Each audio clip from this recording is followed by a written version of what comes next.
हर महादेव। जय मैया गौरी पार्वती के चरण में प्रणाम करती हूँ।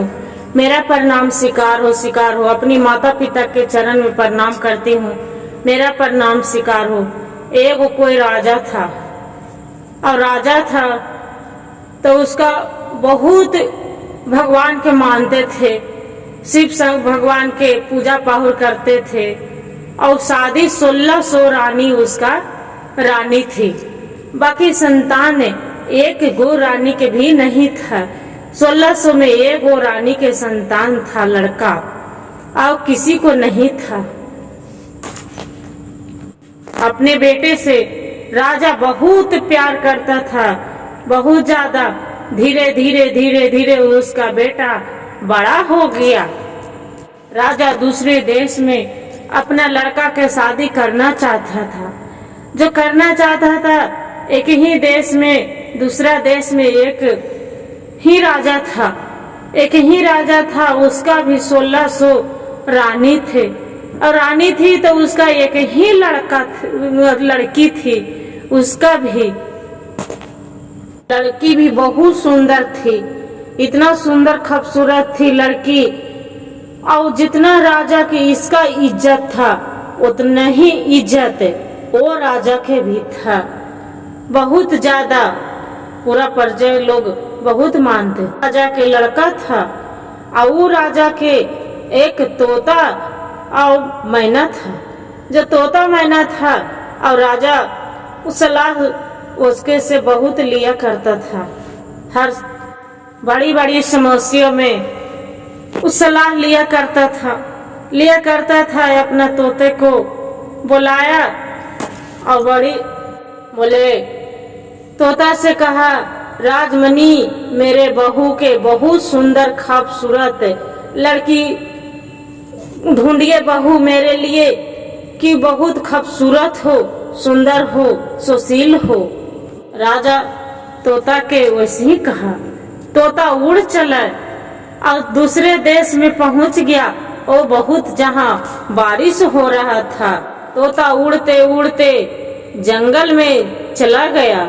जो जंगल में चला गया तो देखते हैं कि बहुत विशाल बड़का को पेड़ है और उसमें खोखला है। तोता सोचा कि इसके हमरा रहने के लिए ये बहुत ही अच्छा जगह। जो अंदर से आवाज आया कि खोल में मत घुसना, और उतने में बारिश होने के आवाज वो देख रहे थे, इंतजार कर रहे थे कि कब बारिश रुकेगा। उसी खोखले में से एक मैना निकले और उसी पेड़ पर बैठ गए तोते के साथ में। जो तोता के साथ में बैठ गए, बहुत भाव प्रेम से दोनों तोता और मैना बात करने लगे कि अपनी राजकुमार के लिए सुंदर सा कन्या ढूंढने जा रही हूँ, राजकुमारी उसी के आई हूँ। मैना बोल रही है कि हम भी अपना राजकुमारी के लिए सुंदर राजकुमार ढूंढने जा रहे हैं। बोला मेरे राजा के 1600 रानियां हैं। वो ने मैना के अपना पसंदी बताए और तोते ने राजकुमारी को देश गए। जब के राजा के एक नौकर ने बताया कि जो तोते के ऊपर विश्वास करते हैं वो एक मैना के साथ में घूम रहा है। ने ऑर्डर दे दिए कि जाओ तोते के और मैना के दोनों मार दिया जाए। काहे कि राजा महल के नौकर थे। जो नौकर था तो वो बहुत जलता था मैना के, इसी के चलते लिए राजा के बुराई मैना से कर दिया था और मैना के पता चल गया था। जब पता चल गया मैना खिड़की के द्वारे उड़। मैना बोले तोता से कि चलो राजा। तोता यहाँ पड़ी राजा साहेब ऑर्डर दे दिए हैं मारने के लिए, हमनी यहाँ चलो, हमनी दूर चली जाते हैं। राजा के नौकर ने मारने चले। बाकी ढूंढने गए, खोजने गए। बाकी खोजते खोजते तोता और मैना नहीं मिले। अपनी तसल्ली के लिए राजा से बोल रहे हैं कि लग रहा है तोता और मैना के पता चल गया है, इसीलिए कन्हू दूसरे जगह उड़ के चली गए हैं। तोता मैना कुछ दिन तक इंतजार करते रहे। आके राजा के बाहें पटी बैठ गए और मैना दाहें पटी बैठ गए कंधे पर और राजा से पूछने लगे, ये तो बताइए राजा साहेब, हमको क्यों मारना चाहते हैं? क्या किए? आपको तो हम वफादार हैं, आप जो कहते हैं जो हम सुनते हैं। आपका नौकर हैं जो हमसे बहुत जलते हैं, हम तो अक्लमंद हैं। ये राजा लोग हैं जो तो दयालु भी हैं और अक्ल भी है। रानिये हैं जो 1600 रानी है, वो रानी के एक ही राजकुमार है, वो राजकुमार है और 1600 रानी है। एक ही राजा के उसका भी एक ही को राजकुमारी है। एक राजा के ऐसे ही चाहिए कि जैसे वो राजा के एक लड़का है और वो राजा के ऐसे ही उसका बहू चाहिए कि जैसे ही उसका एक लड़की है। उसी के चलते देखिए राजा साहेब, हमने दोनों एक ही अथी के हैं, इसलिए दोनों मिलकर और नौकर है, इसीलिए मेरा खबर अच्छा है मिले, इसी के लिए आपका एक खबर लेके आपको पास आ गए। आश्चर्य हुए, उसका विश्वास नहीं हो रहे थे तोते मैने पर ये बात के कि तोता और मैना सही बोल रहे हैं। देख के कि झूठ नहीं बोल रहे हैं, इसलिए दोनों उसका पर विश्वास हो गया।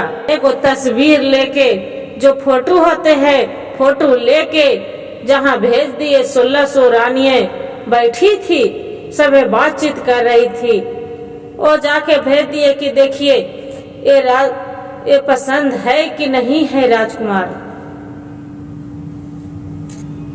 लेकर रानियों की राजकुमारी वो तस्वीर अपने बहुत पसंद आया, इतना पसंद आया कि राजकुमारी वो जो फोटो थे अपने ही रखने रहती थी महल में। राजकुमार राजकुमारी के बहुत पसंद थी, बहुत ज्यादा बेचैनी थी कि हम जल्दी से राजकुमार के देखे, उसका से विवाह जल्दी हो जाए तो बहुत अच्छा था। तो रानियां थे 1600 थी तो बोल दिए तो तोते के कि जाओ ये राजा से जल्दी बोल दो कि राजकुमारी के जल्दी ही शादी हो जाए। और राजा सुन के ये बात के बहुत आश्चर्य, झुक के राजा को प्रणाम किया और अपनी देश के लिए उड़ चला। राजा अपना सफलता के लिए अपना तोते से बताए। उत्सव मनाने के लिए सहमदार से बहुत उत्सव बहुत मनाया, खुशियाँ ढोल बाजे के साथ खुशी मना रहा है। कुमार के लिए बहुत सुंदर सा कपड़ा सिलवाया और सिलवा के और घोड़ों के लिए चिन्ह बनवा के उसका भी सिपाहियों के लिए नए नए कपड़े बनवाए। हर चीज फल फूल, हर चीज कीमती सामान सब लाके रख दिए। बढ़िया बढ़िया सामान हर चीज रंग बिरंग के लाके रख दिया गया। दिन निकल गया, सब तैयारी करते करते कब दिन निकल गया कोई पता नहीं। के पहले राजा था तो बहुत बीमार पड़ गया। इनके बाद राजा साहेब मर गए। जो मर गए परिवार वाला के तो बहुत दुख हुए। राजा के लड़का शादी के लिए अवधार नहीं था। वो सोच रहा था कि जो हम शादी करेंगे तो मेरा सब हंसेंगे, कहेंगे कि देखिए इसका पिता गुजर गए हैं और ये शादी के लिए तैयार हो गए हैं। अफसोस करने लगे। कुछ दिन के बाद वहाँ से चल दिए। जो चल पड़े, तोता था तो उसका राजकुमार के रास्ता बता दिया। राजकुमार जो जहाँ तोता बैठते थे वही डाल पर बगीचे में डेरा डाल दिए। वहाँ वफादार तोता था। वहाँ बगीचे में जाते के साथ तोता मर गया। वहाँ के जो माली था वो तोता के मार डाला। जैसी राजकुमारी के पिता के पता चला कि राजकुमार के पिताजी गुजर गए हैं, नहीं है, वो शादी करने के लिए इनकार कर दिए थे। बगीचे में था राजकुमार और वही चलते चलते चलते राजकुमारी के पिता था, वो सफर करने के लिए घोड़े पर जा रहे थे। जैसी नजर पड़ा राजकुमार बगीचे में कि राजकुमार यहाँ बैठे हैं। राजकुमारी ने नौकर से कहे कि राजकुमार के जाके बोल दीजिए कि खाना खा लेंगे और नहीं खाएंगे तो वो अपना अंगुली घुसा दे। राज ने वैसे ही जैसी खाने में जो चावल था राजकुमार अपना अंगुली घुसाए देखते हैं कि चावल में एक तस्वीर है। राजकुमार के पता चला राजा को लड़का के कि मेरा से रानी बहुत प्यार करती है। राजकुमार ने एक चिट्ठी नौकरों दिया भेजा दिए और जब राजकुमारी के नौकर ने जो दिए राजकुमारी के चिट्ठी, राजकुमारी चिट्ठी जो पढ़ी है तब उसका बहुत बेचैनी हुए राजकुमार से मिल। राजकुमारी वहाँ से तैयार हुए, सोना चांदी हीरा मोती पूरा भर लिए एक बोरे और भर के जहाँ राजकुमार बगीचे में बैठा था वहाँ पड़ी चल दिए। राजकुमार देखते हैं तो बहुत उसका चकित हुआ कि अरे ये कहाँ से आ गए। राजकुमारी बोलते हैं राजकुमार के कि देखिए अब चकित मत करिए, आप यहाँ से एक घोड़ा तैयार करिए, मेरा पिताजी को पता चलेगा तो ये आपसे शादी नहीं करवा पाएंगे। राजकुमारी बोलती है राजकुमार से कि अपना देश ले चलो, वहाँ आपको कोई कुछ नहीं बिगाड़ सकते हैं। वहाँ से चलते चली गए थे, बहुत दूर चली गए। जब दूर चले गए एक पेड़ तर जाके दोनों आराम करने लगे। जो आराम करने लगे वहाँ से दूर नहीं जा पाए थे। राजकुमार ने कहे बोले कि देखिए यहाँ से चलिए, यहाँ 7 गो डाकू है, इससे हम लड़ नहीं पाएंगे, यहाँ से चलिए, हमने यहाँ से भाग चलते हैं। वहाँ दोनों घोड़े पर सवार होके चलने को भी राजकुमार के पीछे चल पड़े। घूर के ताकते हैं राजकुमार तो देखते हैं कि वो तो डाकू मेरा पीछे आ रहे हैं। राजकुमारी के बोलते हैं राजकुमार कि देखिए वो तो भाग रही हूँ, बाकी पीछे भागने से कोई फायदा नहीं है, वो तो मेरे पीछे ही पड़ गए हैं। एक जगह दोनों खड़ा हो गए और तीर चलाने लगे। 1 तीर चलाया, 2 तीर चलाया, 3 तीर चलाया, 4 गो चलाया, 5 गो चलाया, वैसे करते 7 तीर चला दिए और एक जगह खड़ा हो तो डाकू के मार दिए और उसी दूसरे नगर में चली गए। वहाँ एक चीन रहता था। चीन ने उसका एक बेटा था, उसका आधा शरीर था। चीन ने अपना बेटा से कहा कि जाओ तू राजकुमार के मार के ले आवो, राजकुमारी के वो सोने भरे थैले है, वो थैला के लेके आ जाओ, पूरा खजाना के लेके। चीन ने राजकुमार के आँख को मार दिया। जब चीन ने राजकुमार को मार दिया, राजकुमारी के सुबह नींद टूटते हैं तो देखते हैं कि मेरा प्रेमी है राजकुमार, उसका तो मार दिया है। और राजकुमारी खूब रोने लगी। चीन को लड़का के आधा शरीर था। राजकुमारी सोचते हैं कि ये कैसा बेसूरत है, न शक्ल है और न ही सूरत है, और मेरा प्रेमी के ये मार डाला है। राजकुमारी बोले ठीक है, तू तो मार ही दिया है, बाकी उसका तू मार दिया तो बहुत अच्छा किए, बहुत हम खुश हैं। राजकुमारी बोलती है वो चीन के लड़का से कि ये तू मेरा साथ ले चलो, मार दिया तू अच्छा किया है, और बाकी मेरे से शादी करने पड़ेगा। जो शादी और इसका क्या करते हैं, जो शरीर है इसका लाश के कन्हू दफन कर देते हैं। चीन ने ओ राजकुमारी के देख के जो खूबसूरत थी तो वो बहुत लोभा गई, पसंद हो गई उसका राजकुमारी। तुरंत इतना सुनते वो कब्र खोदने लगे। राजकुमारी के बोलते हैं कि देखिए जो आप कहिएगा वो हम करेंगे, कितना बड़ा कब्र हम खोदें, जो गड्ढा खोद देंगे तब तो जाएगा। राजकुमारी बोलती है कि इतनी छोटी से क्या होगा, इसका बहुत बड़ा करो। अरे एक तलवार निकाले और तलवार निकाल के 2 टुकड़ा उसका चीन को लड़का को कर दिए, और अपना जो प्रेमी था राजकुमार वहां से लेके चल दिए। चलते बहुत दूर चली गए तो देखते हैं कि एक वहाँ तालाब है। तालाब पर लाश को रख के और फट के खूब कस के जोर से रोने लगी। राजकुमारी खूब फट के रो रही थी, मन में सोच रही थी कि जिसके से मेरा शादी होने वाला था वो शादी तो हुए नहीं, ये मेरा छोड़ के दुनिया से चल बसे, हम जी के क्या करें, हम भी मर जाते तो बहुत ही अच्छा थे। बाकी यही कहते हैं कि जो लिखल तकदीर के कोई नहीं मिटते हैं। वहाँ पड़ी एक साधु थे, साधु के वहाँ पत्नी आ रही थी।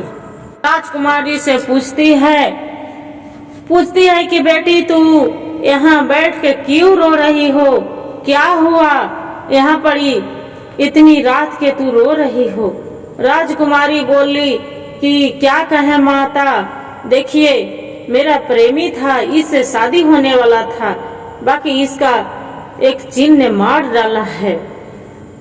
उसका जो साधु की पत्नी थी बोले कि बेटी तू चुप रहो, आपका हो सकते है कुछ सहायता कर। साधु के पत्नी राजकुमारी से बोले कि देखिए आप बेटी धीरज रखो, हम आती हूँ तुरंत, आपको पति के कुछ नहीं होगा, आपका पति जीवित हो जाएगा। साधु की पत्नी चली जाती है अपना घर, चली जाती है अपना पति से बोलते हैं कि स्वामी राजकुमारी को पति को आप जिला दीजिए, उसका सहायता हो जाएगा। इतना सुनते साधु अपनी पत्नी के बात मानकर वहां से चली आते हैं, जीवित करते हैं। राजकुमार से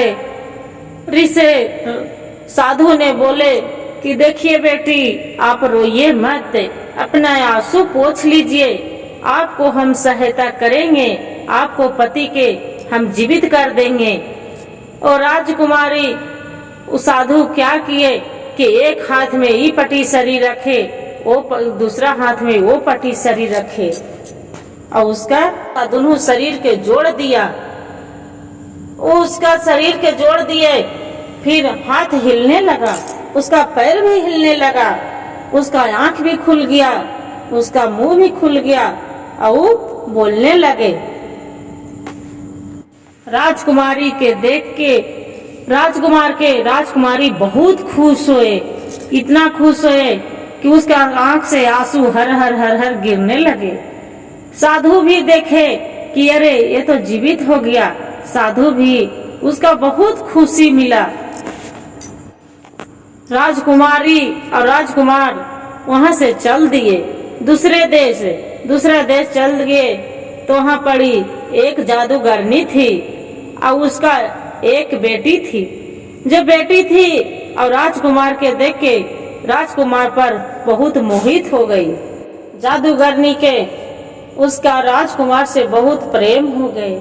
जब प्रेम हो गए और उसका से शादी करने के लिए उसका पूरा मन विचल हो गए। जब विचल हो गए तब सोचती है कि अरे कैसे ने अपना घर बुलावे, तो खाने के बहाने भोजन करने के लिए उसका राजकुमार के घर में बुलाने लगे। तू क्या करनी, जादूगरनी की बेटी की क्या किए कि उसका राजकुमार के एक बैल बना दिए। जो बैल बना दिए और बैल उसी को पीछे पीछे जादूगरनी के घूमते रही। रात के क्या करती थी कि उसका गले के फंदा निकाल देती थी और रात के उसी साथ सोती थी और उसी को साथ राजकुमारी दूसरे देश में चली गए और दूसरे में देश में चल के जहाँ राजा था वहीं पड़ी जाके कुछ काम मांग लिए। जब काम मांग लिए राजा ने उसका मैनेजर बना दिए और वहीं पड़ी रहने लगे और राजकुमारी सोचते हैं कि वो कहाँ राजा कहाँ चली गए, कन्हू नहीं दिख रहे हैं। बाकी ये भी राजकुमारी के पता था कि जहाँ हम गए थे जहाँ तो वहाँ पर एक जादूगरनी थी और मेरा प्रेमी के तो उसका गले में एक फंदा डाला गया था। राजकुमारी ने जो मैनेजर थी उसी को साथ जादूगरनी से दोनों के बहुत प्रेम हो गए और दोनों धीरे धीरे दिन बिताने लगती है।